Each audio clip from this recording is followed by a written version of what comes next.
In this video, we're going to be talking about upper control arms and whether or not you need them in your vehicle with a 2-inch lift.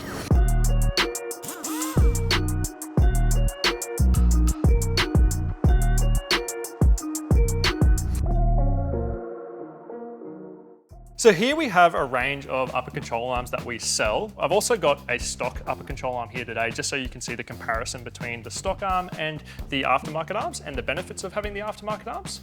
Plus, I'm also going to show you why you would want to get these with your lift kit.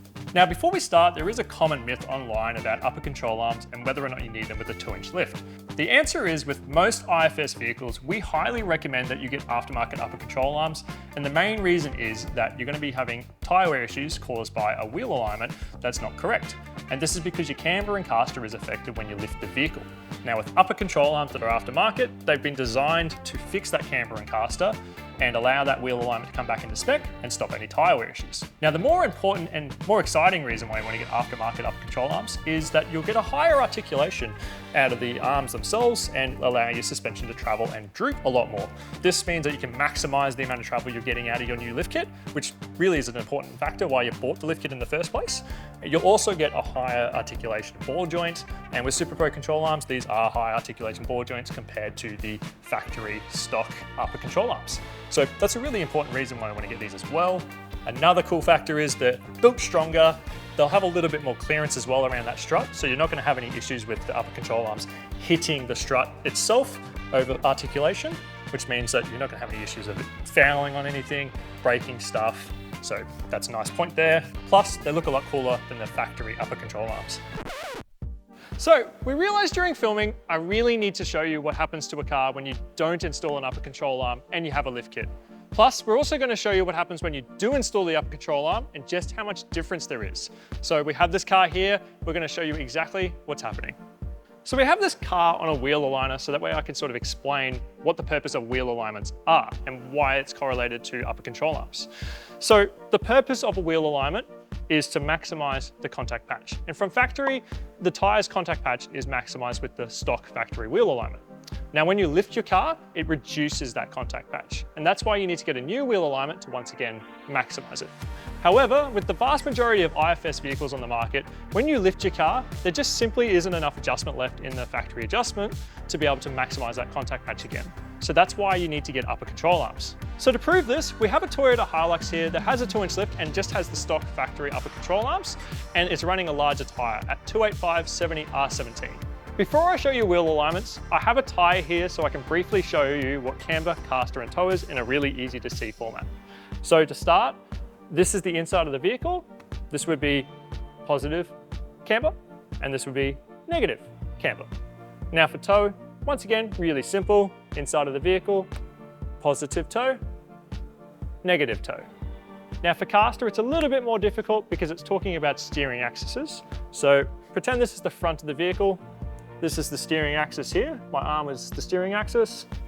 This would be positive caster, and then this would be negative caster. So we've got the Hilux now on the aligner, and as we can see straight away, so we've got camber, it's positive, and that's bad because it's causing that contact patch to get moved to the outside edge of the tire, which is causing a lot of excessive wear on the outside edge.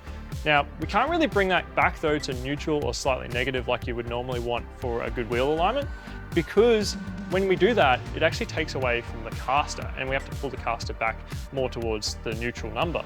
That's bad because with these big tires, we need the caster as forward as possible to be able to actually fit them. So if we bring that camber back in line, it makes our caster come back, which then causes the tires to scrub, and we don't want that.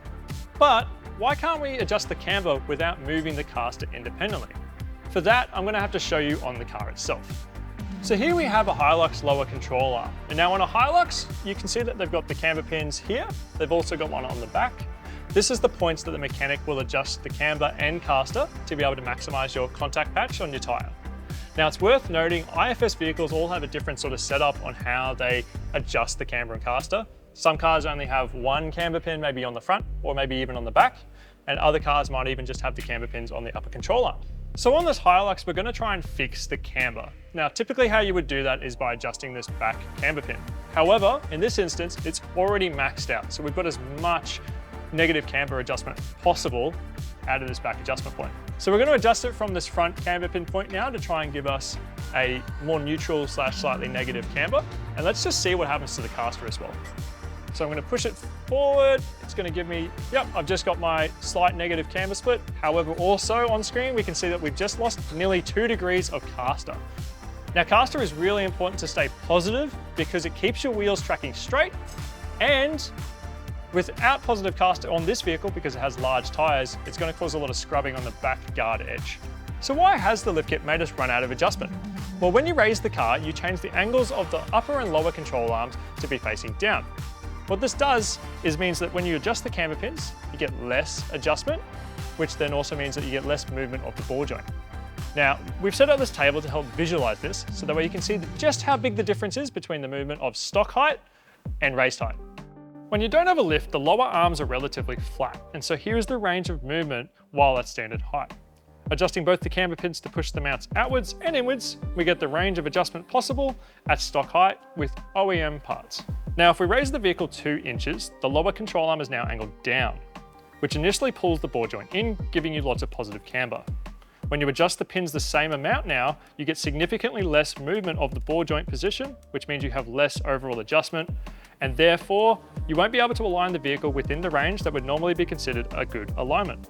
This is why you need an upper control arm, because it adds a fixed amount of caster and camber back into the vehicle based on engineering teams' testings and findings, which then means the alignment adjustment amount you do have is back within the range that you require to be able to get a good alignment. We've gone ahead and fitted an upper control arm now to this Hilux, and straight away on the aligner we can see that we've gone back to slightly negative cambers, which is excellent.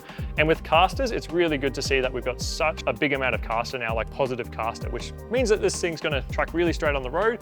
But we may still fine tune this and bring it back a little bit, but we have that room for adjustment now. Whereas before we were sort of maxed out on how much caster forward we could give it without affecting the cambers too much and stopping the tires from scrubbing on the back of the guards. This is a really clear example of how upper control arms can correct your alignment. Something we should point out is that we've fitted the adjustable ball joint upper control arm to this vehicle.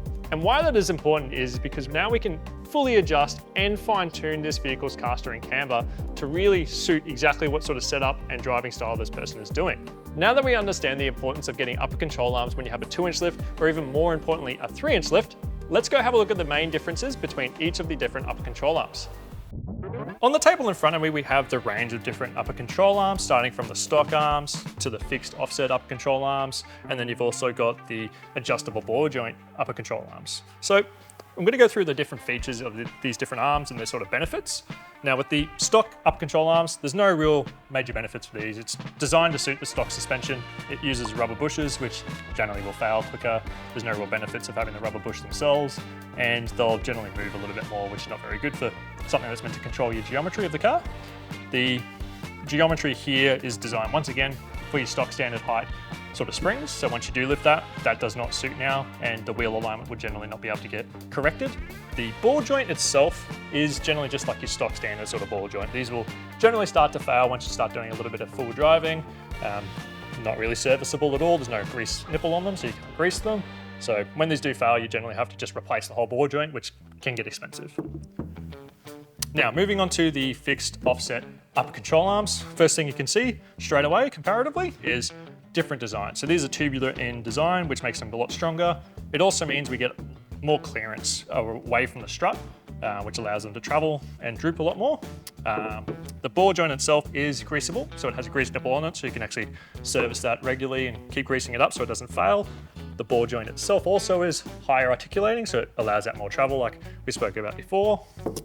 It comes with the Super Pro bushes as well, which is polyurethane bushes. They last a lot longer than rubber, and they have been greased once they've been pressed in, so it allows them to sort of stay still and not fail. Now, moving on to the adjustable ball joint upper control arms. These are sort of the top of the line arms that someone that's going to be doing a fair bit of full driving will want. And maybe if you're doing a little bit higher than a 2-inch lift, you'll probably want these arms as well. Main reason why is that, once again, the camber and caster has been corrected in the offset of these, but the ball joint itself is adjustable. So you can adjust the ball joint up and down to adjust for camber itself. And then it also has individual caster adjustment and allows you to adjust the caster as well with the camber. So it allows a huge range of adjustability for that wheel alignment tech to be able to actually get it really perfect. And means that if you're running really big tires, you've got like the 2-inch lift, maybe even a 3-inch lift, this arm is essentially perfect for someone doing that sort of setup and allows them to maximize the potential of their vehicle. So here we have a jig which basically replicates a IFS or individual front suspension car, and we can be able to set up the different upper control arms to show you the changes in the camber and caster between the different sets and how it also affects the up and down motion. So to start off with, just to get us a baseline, we've got the stock arm in the jig. It doesn't really tell us much right now. We'll see a big difference though on the ball joint position, which accounts for the camber and caster getting changed when we put the fixed offset and then the adjustable ball joint upper control arms in the jig as well. Next, we've got the fixed offset upper control arm. Straight away, you can see between the stock arm and this arm, we've got a difference in the ball joint position as shown here by the red line, which is accounting for the camber and caster change when you lift the vehicle. And finally, we have the adjustable ball joint control arm, which you can see once again, the camber and caster or the ball joint position itself has moved to account for the lift. The main benefit though with this arm is that the ball joint itself is adjustable. It has both individual camber and caster adjustment within the ball joint head, allowing it to either increase or decrease both of those axes or camber and caster. So now that we've done that test, you can clearly see the changes in camber and caster between the different upper control arms and how much different movement you get. It is really important to note though that each different vehicle will have a different amount of camber and caster correction, plus also how much movement and articulation they'll have in their front suspension. The main reason behind this is because of how everything is sort of positioned with their lower control arms to their steering knuckle or spindle, and then the upper control arms themselves, and how it all sort of aligns itself and attaches. So with all that being shown, the main reason you want to get aftermarket upper control arms when you lift your vehicle 2 inches or more is because it's going to fix your camber and caster that you lose when you lift the vehicle. You're also going to get more articulation, plus also more clearance from that strut. If you're wanting to get yourself a set of aftermarket upper control arms for your vehicle, we have a wide range of Super Pro and White Line upper control arms in either a fixed offset or an adjustable ball joint style. It's important to note that some vehicles will only have the fixed offset design, so please speak to your suspension specialist before you make a purchase. Well guys, hopefully that has answered all your possible questions about upper control arms and why you might need them for your vehicle. But if you do have any further questions, please just leave them down below in the comment section and I'll check them out and answer them for you. Otherwise guys, get out there and go exploring. You can do it! Yeah, buddy! Backwards! Change there will be with your camber and caster. Camber.